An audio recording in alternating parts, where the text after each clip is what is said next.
In the history of aviation, there are mistakes and then there are catastrophes. In the late 1930s, the Luftwaffe believed they were about to unleash a superweapon that would end the war before it started. It was the Messerschmitt Me 212, the plane meant to be the destroyer of worlds. Instead, it became a scandal so toxic it nearly destroyed the reputation of Willy Messerschmitt himself. It was a plane that didn't need an enemy to crash. It was a plane that hunted its own pilots.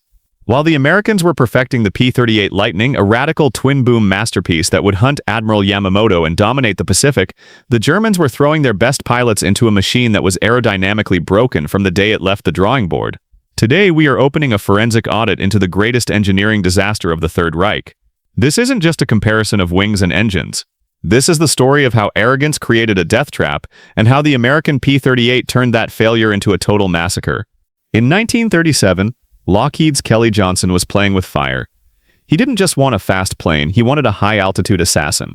He built the P-38 around two massive turbo superchargers, giving it a lung capacity that the German engines couldn't match. But over in Germany, Willy Messerschmitt was riding high on the success of the Bf-109. He believed he could do no wrong. He designed the Me 210 to be everything: a dive bomber, a fighter, a scout, but in his rush for glory, he made a fatal error. To reduce drag, he made the fuselage too short. The Me 210 was aerodynamically toxic. Test pilots reported a phenomenon called snaking. The plane would oscillate violently left and right, making it impossible to aim. But it got worse. If a pilot tried to turn too tight, the aircraft wouldn't just stall, it would snap into a vicious flat spin that was nearly impossible to recover from. On September 5, 1940, the second prototype literally disintegrated in mid-air during a dive test. The pilot jumped for his life, and the project should have died there. But Hermann Göring, the head of the Luftwaffe, refused to admit defeat. He had spent millions. He suffered from the sunk cost fallacy. He ordered 1,000 of them anyway. He was essentially ordering 1,000 funerals for his own men. To compensate for its bad design, the Germans tried to use space-age technology. The Me 2110 featured remote-controlled gun turrets operated by a pistol-grip periscope. It was brilliant on paper, but a nightmare in a dogfight. While the German gunner was trying to play a high-tech video game to defend his tail, the P-38 was already shredding him with brute force. The P-38 didn't need gadgets. It had 4 50 caliber machine guns and a 20mm cannon all shoved into the nose. No convergence issues. No guesswork.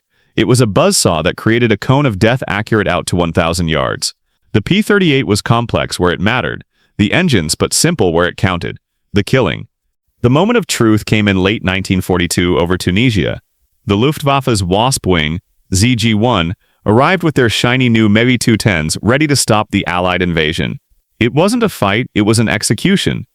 The Me 210s couldn't turn, they couldn't climb, and their pilots were more afraid of their own planes than the Americans.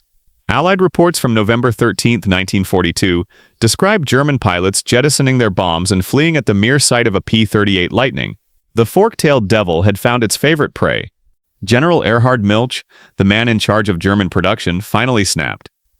He called the Me 2110 a disease and halted production in 1942, but the damage was done.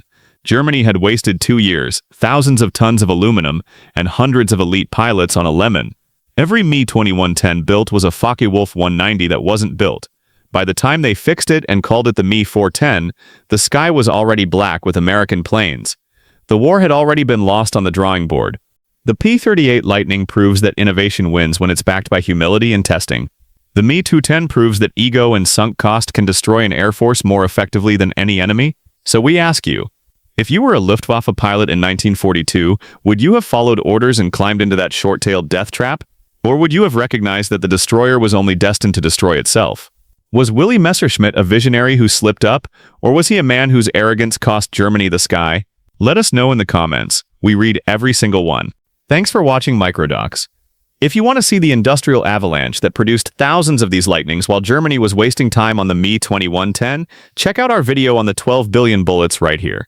Subscribe and hit the bell. We're auditing the disasters that history tried to hide.